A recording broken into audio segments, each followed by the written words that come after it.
500 يورو يجيبوا ايه؟ طب ما تيجي ناخد لفه واوريك هنجيب ايه ب 500 يورو حالا في قلب السوبر ماركات في ايطاليا.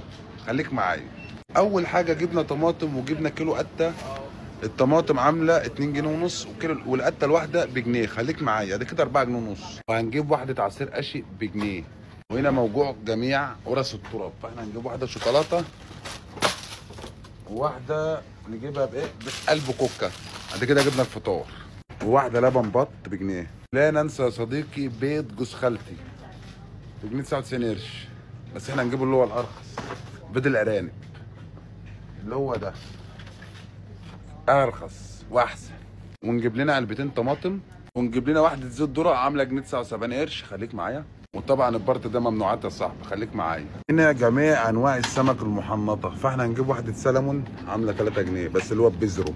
طبعا لا ننسى انواع جميع اوراق السمك. هنا يوجد جميع اوراق السمك بنجاح وسردين. ده عب الجبن والبتاع. وطبعا لاجل الاتيكيت لازم نجيب مناديل في البيت، ونجيب ازازتين عصير اورانج. مش هنجيب فانتا عشان فانتا مقاطعه، وده ارخص ب 79 قرش الواحده. نجيب شويه